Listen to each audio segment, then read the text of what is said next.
Ja, vi tar så, ja, jeg kan si, jeg er Herkar, jeg arbeider omkvarstående, og arbeider land- og sjåkårssteltene, jeg er PhD, og jeg, som jeg har nevnt, hjermatingerfrøye, fysisk GDC. Ja. Ja, og jeg er Sissal, og jeg arbeider i Firum, og jeg har en master i klimatdynamikk og en PhD og i teltet her frøye. Og vi tar så enda nere avviset nummer 24, og ønsker Sea Level Rise. Språten sier at det er hakkende sjåarmale av førskånd.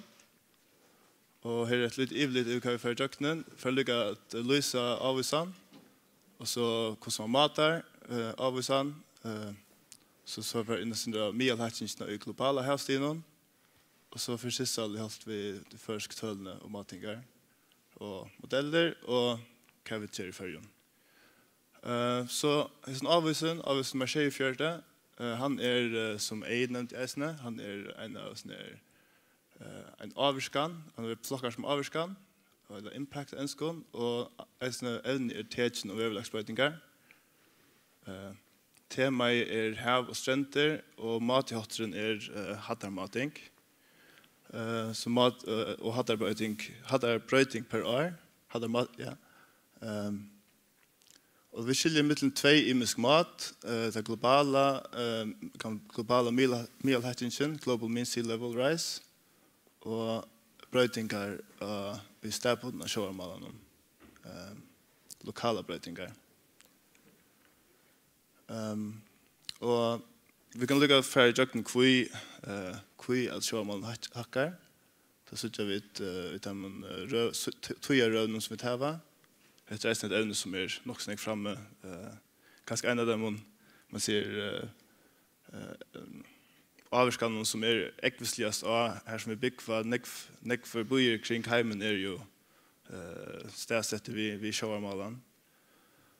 Og til høysøyden tver årsøkkel til at vatten lekst av tjætsjånen fra brannen til Iskapen i Grønland og Antarktis, annars Jøklen som helt rundt omkring i heimen.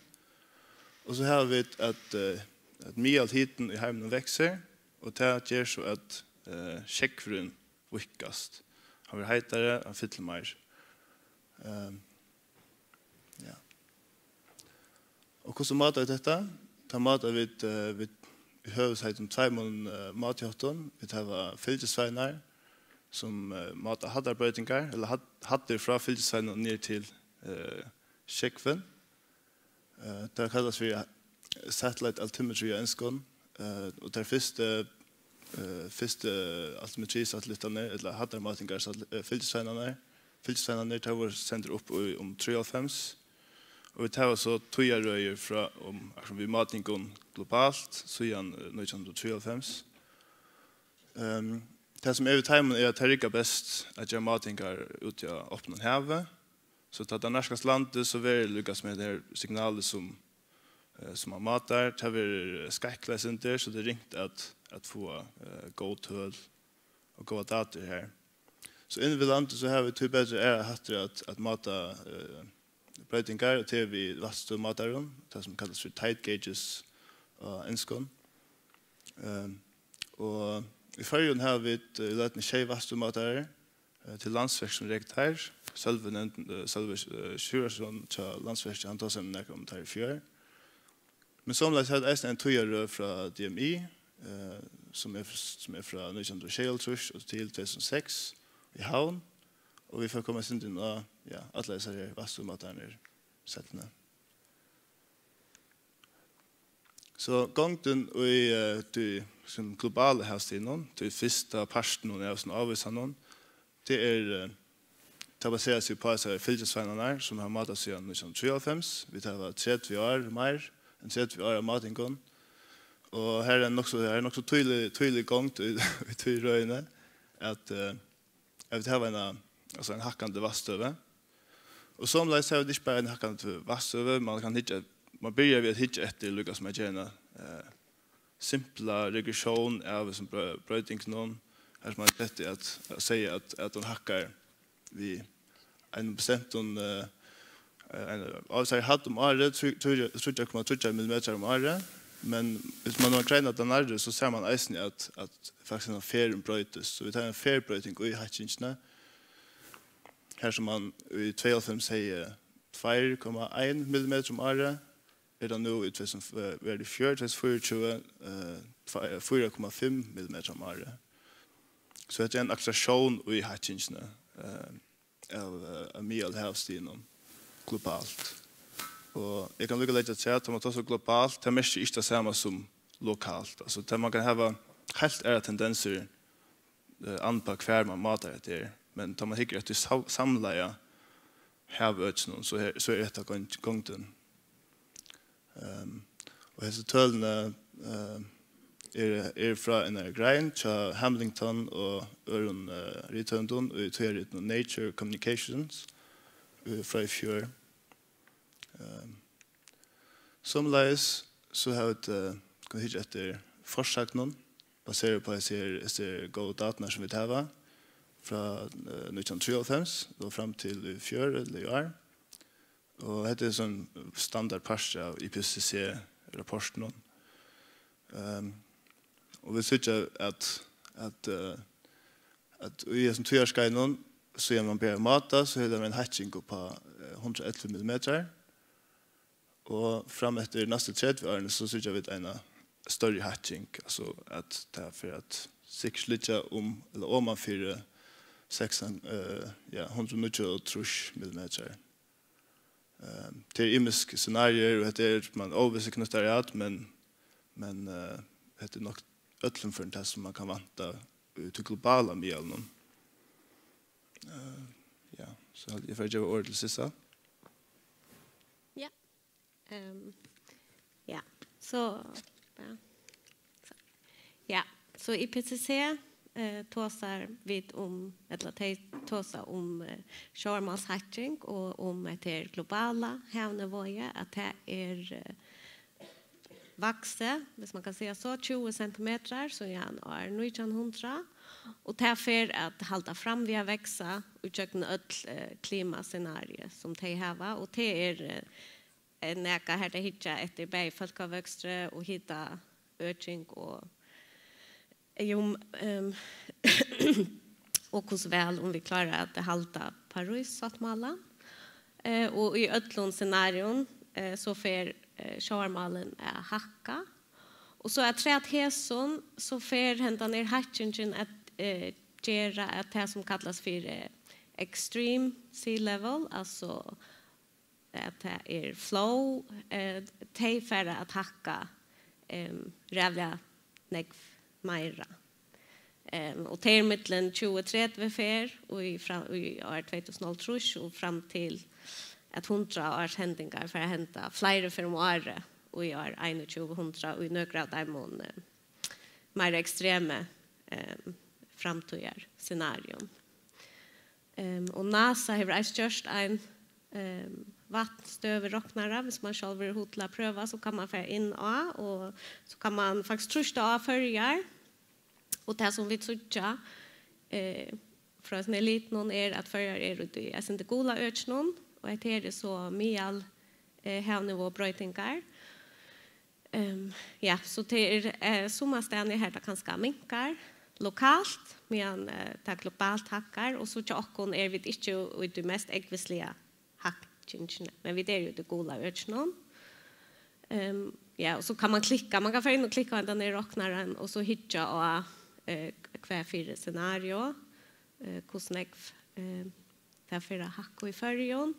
Och här är att i 2030 hvis vi nu hej hilte och runt 1,5 grader så skulle vattenstövan växa 13 centimeter. Det är det som är överst och till det samma för ett scenario. Men hvis man fer till 2030 och är 2100 så är så växer Shormalen eller han ökest i färjan helt upp till 45 centimeter i det mest äggvisliga scenario. Och så ner under ratan och till hur så kött tar bröjtest. Och här är det fyra te som är mer medium heating. Här är ratan äggvisligast fra år 2004 til år 2003, og så minkar hon faktisk fra år 2004 til 2021, men hvis vi tar äggvisliga hita ökning så får hon att växa och alltså accelerera helt fram till år 2020. Ja. Och testar här så kvart man brukar när man räknar regionala att det är stora effekter och stereodynamik som är till dömes brötningar och i rådjäsne och så är det jöklar och land eller vatten och landet. Ja. Och så från i fjör tar sig Bäje Boy Hansen och Sölve Sjurason från landsverk och matingar till landsverk. Och här är matingar och tjejstöjer. Och tann i mitten här är ratdata och matingon. Och så är det till högre här är det mittla och till vänster här är sjåarfattlet 10 på 7 år. Men hvis man hikker etter matingon så ser man at her er glopp og her er onkra fluktuasjoner av materne blir flotter. Og det som vi matingon at osikkerheten for hese cirka 15 år, hon er 5 cm og hatchingen, det som man helter for det så mye årene, hon er eisende her alai. Så det er ikke ringt å bruke hese matingar til å med om hatching vi følger. Och hvis vi inte komma nära ett land än vad vi kunde visa litt om. Men så har vi ett havmodell av fyrom som vi använder som i havstovne. Här vi har ett klimatbokasaun och till simpelthen är vi har satellitdata och global havmodell. Och så har vi kost förjar i Noi och så är det ett ha-upplösmodell för förjar. Och så har vi hukt efter Eurajack och hukt efter sjåarmalan här. Och det som heter datasettet visar till att medelhatchingen är omlai 2,9 mm per år. Och det är så 4,6 för allt togärskaje. Och det samsvarar nog så väl vid det globala. Jag lyder inte minne, men till reisende det som NASA klimatråknar visar att vi för inte inte minne än det globala. Ja, och så har vi hukt efter och runt att samarbeta vi matingar till landsverk och bara om man kan bruka modellen till att interpolera ett matingarna till. Ja, och ta matingen, hon är så till blåa överst. Och så har vi lagt lufttryck i träd och det avviskar matingarna, det är en trusmating. Och så tar gola är så det som modellen säger. Och så när under har vi träckta frakvärn öron. Så där är matingen och tar gola är modellen. Och här är så en korrelation som heter 0,6. Så det är man kan arbeta med hvis man gärna vill veta ordentligt efter hur är sjåarmalen hackar i färgen. Och i modellen tar man så cirka 1 kilometer från land medan matingen är just in i en kaj. Och tar vi så hittar efter till långste tojarserna vi tar från färgen från 1900 och Nökroltrush till 2006 så såg vi att hatchingen är omlai 2 mm per år. Och så rönt vi att för luncharna och så är det nutch stö men hon är så flott. Ja, så hon är bara flott upp och ner och här ständ hon visste att det är hacka 6 mm 6,4 per år och till så det är inte reellt men till det snackar vi att man häver byggt kajerna ut halvtid så tog ta avvirka här. Och hvis vi så gör en projekt eller en projektion så har vi då inte gjort en linjära och en annan ordans projektion. Ja, och det så den gröna är första ordan och den absinkola och här och hinnon är det andra ordan och så 3 ordan. Och det som är att här som vi är i det tar jag filtra vid det gröna alltså 24 vi är ner 11 men det mest konservativa för 2003 tar vi att stära mitten då i gröna och det lilla. för att ta samman så har vi alltså är som avvisan vi har det första mötet som är det globala mötet att fairbrötingen eller fairhatchingen är 4,5 mm om året globalt i fjör och att det hackar år om år. Och att vi är 2 år ska så 30 år satellitmating så har vi 111 mm hatching. Det är Far Coast Helmintlen visar en hatching i en stund 2 år ska från 19 till 3 och på 30 mm om året eller 2,9. Och att det gamla matingarna GTMI visar en hatching från Shale Trush till 2006 i 1,9 mm om året. Det som man säger, det simplaste regressioner, så en linear regression av teorierna. Ja. Och så i samband vi hackande sjöarmalan i förrun, här den största ovissan, jag bär i förrun och globalt, bröjting i skapnån, som nu, helt man inte att därför är brana, men vi starkt nattliga brana så tåsar vi dem ett stämme till en tjej och 4 meter, hatching.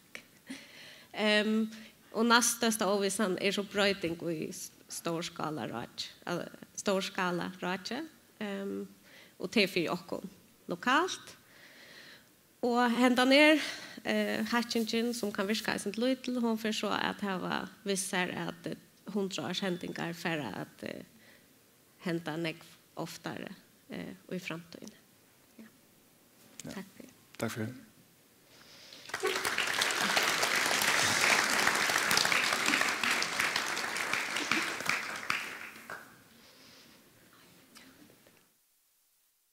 Jag vet inte om några spårningar vi mottar gång till spårningar reisande. Självt vi det Lutzen Rattrot. Kvar handen upp. Här var en, här uppe, Jari. Tack för biljetten. I morgon hörde jag att förra internationella granskare har varit framme och kritik av IPCC.